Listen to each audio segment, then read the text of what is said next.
we have the freedom to be able to ask God for whatever we want in our lives and our mates, but sometimes we have to realize that coming to God with outrageous requests can delay you getting what you might think you don't want at this time, but it might be what you need.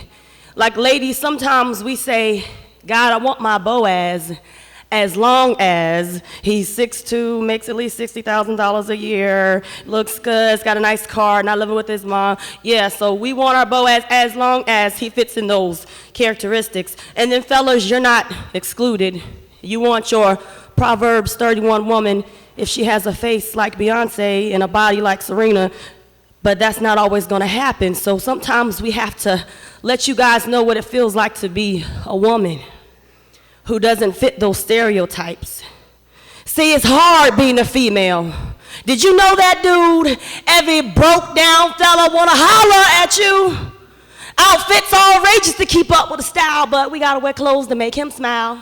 Half naked is a new fad that's in. You might as well just walk around in your skin. Big breasts, small waist, nice hips, that's it. And if we don't fit the quota, then we feel like, shh. If your hair's not long, you better get some weave, because that man you with might get up and leave. Men think it's okay to call us hoes and don't get caught with sandals on if you have ugly toes. They say 20-inch thighs equal 20-inch eyes. But we just can't be pretty, we gotta be wise. If you're not light-skinned, you better be brown-skinned. Any darker than that, and you better be thin. Because being ugly and fat aren't a good combination. Better go to the gym and lower your food ration. Clothes can't be loose, they gotta fit right. And every week the hairstyles gotta be tight. Why do guys hold us up to all these rules? I guess they just don't see these things as cruel. Why they always doing things like this to us? I guess they just wanna see our hearts crush.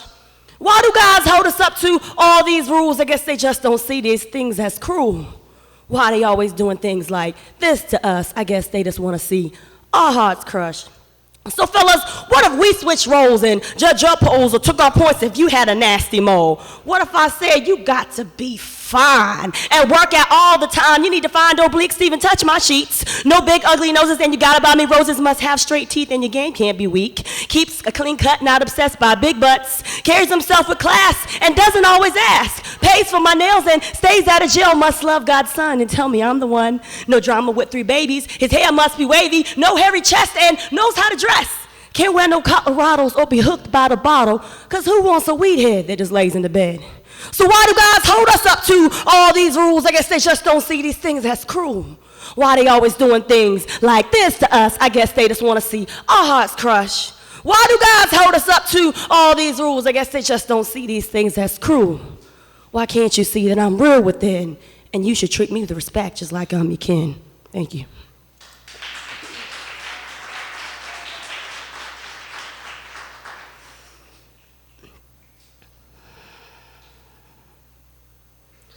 What is the #1 enemy of the church? Feelings. See, words don't need permission to be heard, but you keep speaking them so carelessly until the ears of a subject find the rumor on the other line of a friend who cares. See, girl, I just had to tell you before you found out from someone else. And no, I didn't confirm with what I heard was the truth, because I know your soul is sweeter than a baby Ruth, and you would never do such a thing with our pastor who proudly wears his wedding ring, and on the church choir you sing, and you shout hard every 3rd Sunday, but I know it wasn't in hopes that one day you and pastor would have a fun day. See, no, I know it couldn't be true, it couldn't be you, but I just had to tell you before somebody else told you. Gossip. See, his new fiance, she has the right to know everything that he hid from me, but she doesn't know he has a child who's 3, living with another man, playing the role of daddy, because sadly, he doesn't know the child isn't his. So I inboxed her on Facebook, hoping that she would take a look at how cute I am and how I'm over her man, and I just wanted to give her some information that she deserves to know, just so their relationship could grow. I'm not mad that he's moved on, but the truth is, my forgiveness was just a mirage. I told her all those things just to sabotage his happiness. Because if I haven't moved on yet, then neither can you. Not that you're unforgiven, it's just that, okay, so I'm not over it. It pisses me off every time I see you kissing her in pictures, and when you wouldn't even put up one of us and we dated for 6 years. Was it your biggest fear to let the world know that we've been together, which would have been forever if you didn't cheat on me? And who, that kid, he's now 3. See, I couldn't put up with your infidelity, so I'm glad that she does. Deeply unrooted forgiveness, unforgiveness. You were kind of feeling alone, lonely enough to send him a text you knew would prompt an urgent response, filled with words that you could never repeat in church, and despite your worth, you felt good when you typed them. One thing led to another, and you were under his covers, committing the worst type of sin against your own flesh. See, we battle not against flesh, but against spiritual forces that cause feelings that we think we cannot stand our ground of purity. Now that you've sinned and asked God to forgive you, the sight of him makes butterflies roar in your stomach like lions, because no one was supposed to know that you were lying about being pure again.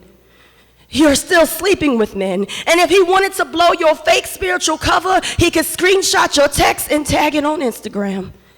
See, your feelings can cause secret sin. You felt so angry that you weren't picked for that promotion, that you combined just the right alcoholic potion to make you 75% tipsy, but 25% head straight. And if you had to debate with an officer, you could easily negate your alcoholic level. You could say your ABCs backwards from Z, walk a straight line, do the Cabbage Patch at the end.